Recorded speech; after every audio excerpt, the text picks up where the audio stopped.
복된 월요일 아침입니다. 찬송가 263장 찬양하겠습니다. 이 세상 험하고 나 비록 약하나 내 기도 힘쓰며 큰 권능 얻겠네. 주의 은혜로 대속받아서 피와 같이 붉은 죄 눈같이 이겠네. 주님의 권능은 한없이 크오니 돌 같은 내 마음 건너겨 주소서. 주의 은혜로 대속하여서 피와 같이 붉은 죄 눈같이 이겠네. 내 마음이 약하여 늘 넘어지오니 주 예수 임주사 굳세게 하소서. 주의 은혜로 대속받아서 피와 같이 붉은 죄 눈같이 이겠네. 죄 사함 받은 후 새 사람 되어서 주 앞에 서는 나 네 찬송하겠네. 주의 은혜로 대속받아서 피와 같이 붉은 죄 눈같이 이겠네. 아멘.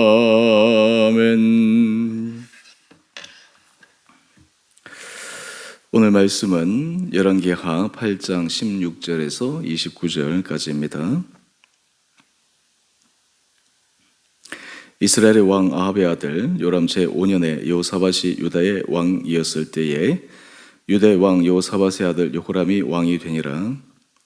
여호람이 왕이 될 때 나이가 32세라 예루살렘에서 8년 동안 통치하니라.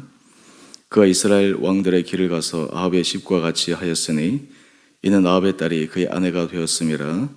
그가 여호와 보시기에 악을 행하였으나 여호와께서 그의 종 다윗을 위하여 유다 멸하기를 즐겨하지 아니하셨으니 이는 그와 그의 자손에게 항상 등불을 주겠다고 말씀하셨음이더라. 요람 때 에돔이 유다의 손에서 배반하여 자기 위에 왕을 세운 고로 여호람이 모든 병거를 거느리고 사일로 갔더니 밤에 일어나 자기를 애워싼 에돔 사람과 그 병거의 장관들을 치니 이에 백성이 도망하여 각각 그들의 장막들로 돌아갔더라. 이와 같이 에돔이 유다의 수하에서 배반하였더니 오늘까지 걸어하였으며 그때 림나도 배반하였더라. 림나 여호람의 남은 사적과 그가 행한 모든 일은 유다 왕 역대지략에 기록되지 아니하였느냐.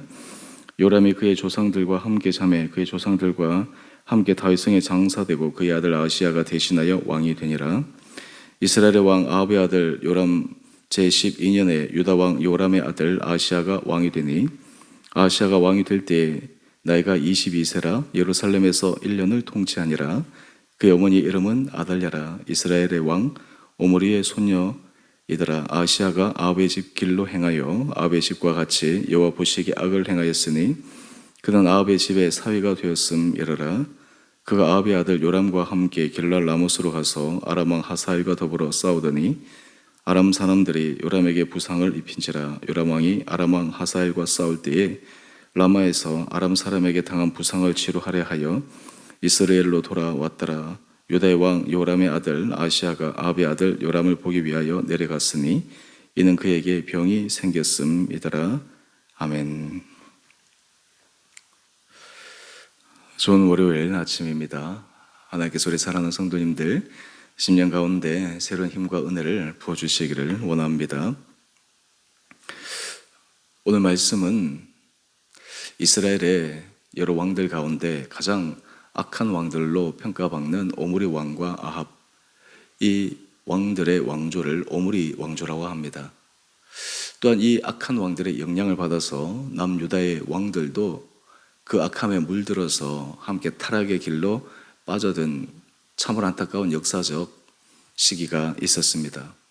오늘 그 상황들을 함께 묵상하며 그럼에도 불구하고 하나님께서 남유다를 향한 하나님의 사랑, 하나님의 약속을 어떻게 지키시는지를 묵상하기를 원합니다. 북이스라엘이 여러 왕들이 계속해서 교체가 되었습니다. 물론 이 교체는 자연스러운 교체가 아니라 반란에 의해서 왕조가 뒤집어지고 세워지고 또 뒤집어지고 이런 일들이 반복되게 됩니다. 그런 와중에 오므리 왕조가 세워지는데 하나님 앞에서 참으로 악한 왕조였습니다. 그들은 하나님께서 정말 금하신 바알과 아세라 이 신들을 섬기는데 앞장섰고 온 나라를 말 그대로 우상을 섬기는 그러한 하나님 앞에서 죄악된 나라로 이끌어 갔습니다. 아이러니하게도요, 이러한 상황 가운데 그 나라가 하나님 앞에서 큰 심판을 받아야 될 터인데 마치 이 아모리 왕조 시기에 하나님이 안 계신 것처럼 그들은 외적으로 굉장히 강성했습니다.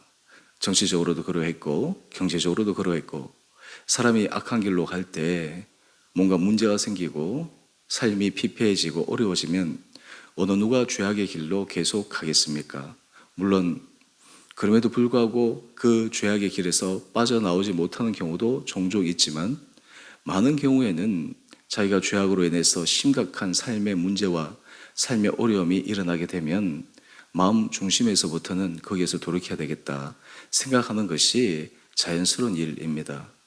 그런데 이 오므리 왕조는 하나님 앞에서 악한 길을 가도 세상적으로 바라보면 강성하고 나라가 창성한 것처럼 보이니까 오히려 하나님 앞에서 더 교만해지고 하나님의 말씀을 업수히 여기고 하나님의 말씀을 대언하는 선지자들을 핍박하는 그런 지경에 이르게 됩니다. 이러한 이스라엘의 모습을 지켜본 남유다 왕도 하나님 앞에서 신실하게 경건하게 걸어가야 되는데 거기에 물들게 됩니다. 오늘 말씀을 한번 보십시다. 이스라엘의 왕 아합의 아들 요람 제5년에 여호사밧이 유다의 왕이었습니다. 또 유다의 왕 여호사밧의 아들 여호람이 왕이 됩니다. 요람이 왕이 될 때 나이가 32세인데 예루살렘에서 8년 동안 통치합니다. 그런데 이 요람 시대 이 여호람은 하나님 앞에서 정직한 길을 걸어가기보다 오므리 왕조의 악한 길을 본받아 따라갑니다. 18절 말씀을 한번 볼까요? 그가 이스라엘 왕들의 길을 가서 아합의 집과 같이 하였으니 이는 아합의 딸이 그의 아내가 되었음이라. 아합의 딸과 서로 정략 결혼으로 함께 엮인 이 남유다조차도 하나님 앞에서 죄악의 길로 걸어가지 않을 수 없었던 것입니다. 여러분, 이럴 때 하나님께서 어떻게 이 남유다를 이 죄악 가운데서 떼어내게 하실까요? 만약 하나님께서 북이스라엘처럼 이 남유다를 완전히 심판으로 멸망시키실까요? 근데 오늘 말씀을 보면 참 하나님의 신실하심을 우리에게 보여주고 있습니다. 19절 말씀입니다. 여호와께서 그의 종 다윗을 위하여 유다 멸하기를 즐겨하지 아니하셨으니 이는 그와 그의 자손에게 항상 등불을 주겠다고 말씀하셨음이더라. 여러분, 서로 약조는 상반간에 함께 합의된 것입니다. 한쪽이 일방적으로 그 약속을 어기게 되면 그 약속은 의미 없고 깨어지는 것입니다. 지금 하나님께서 다윗에게 약속하신 것은 하나님의 약속일 뿐만 아니라 또 또한 다윗과 그의 후손들이 하나님 앞에 신실한 길을 걸어가겠다라고 하는 어떻게 보면 상호 약속이었습니다. 그런데 이 남유다가 왕들이 하나님 앞에서 신실한 길을 걸어가지 못하는 그러한 하나님 앞에 약속을 깼을 때 하나님도 당연히 하나님의 말씀을 지키지 않는 것이 그렇게 이상한 것은 아닙니다. 그런데도 불구하고 하나님께서 어떻게 하십니까? 우리가 함께 읽었던 것처럼 하나님께서 유다 멸하기를 원하지 않으셨습니다. 그 이유가 무엇입니까? 다윗 때문입니다. 다윗이 하나님 앞에 얼마나 신실한 자였는지 하나님께서 그 다윗의 중심을 보시고 그에게 약조를 해주신 것이 그의 후손이 대대로 왕위에서 끊어지지 않겠다라고 하는 것인데, 하나님께서는 하나님이 하신 그 말씀을 이루기 위해 지금 당장 속이 타지만 그 속탄 것으로 유다를 심판하지 않고 계속해서 기다려주시고 돌아올 때까지 하나님께서 기회를 주신 것입니다. 오늘 우리의 삶의 자리에서 하나님 앞에서 어떻게 우리가 하나님 앞에 약속하고 결단한 대로 살아갈 수 있는가라고 하는 것들을 점검하는 것이 참으로 필요합니다. 또 하나, 이 남유다가 이 악한 길로 걸어갔던 이유 가운데 하나는 악한 사람들의 영향을 받아서입니다. 우리도 주변에 좋지 않은 사람들, 때로는 잘못된 사람들, 사실 그런 사람들을 우리가 잘 분별하는 것이 쉽지 않지만 그런 사람들에 둘러싸여 있을 때 그 사람들에게 영향을 받게 됩니다. 내가 아무리 경건한 삶을 살아가려고 해도 죄악 가운데 살아간 사람과 벗하게 되면, 친구하게 되면, 그들과 함께 어울리게 되면 나도 모르게 그 무리가 걸어가는 죄악의 길로 걸어갈 수밖에 없다라고 하는 것입니다. 그런 의미에서 우리가 경건한 삶의 자리에 있어서는 때로는 외로운 길이기도 합니다. 고독이 따르기 마련입니다. 마치 엘리야가 그랬던 것처럼 세상에 하나님을 섬기는 사람이 마치 내 밖에 없는 것처럼 그런 심한 영적 고독감을 느낄 수도 있습니다. 그렇다고 해가지고 그것을 이겨내기 위해서 죄악에 물든 사람들과 함께 어울려 살아가는 것은 너무나 위험한 일입니다. 오늘 우리의 삶의 자리에서 하나님께서 정말 우리에게 분별력 주시기를 원합니다. 우리에게 좋은 믿음의 사람들, 믿음의 지체들, 우리에게 선한 영향력을 끼치는 사람들과 함께 살아가는 축복이 우리에게 있어야 합니다. 우리에게 끊어져야 될 사람, 우리 삶의 자리에 우리에게 좋지 못한 영향력을 주는 사람, 그런 사람들을 하나님께서 막아주시고 지켜주신 은혜가 필요합니다. 특별히 우리 성도님들이 사업을 할 때 정말 좋은 사람들을 만나야 됩니다. 만약 그 가운데 좋지 않은 의도를 가지고 천사의 탈을 쓴 그 안에 검은 속내를 가진 잘못된 사람을 만나면 순식간에 큰 어려움에 빠질 수 있게 됩니다.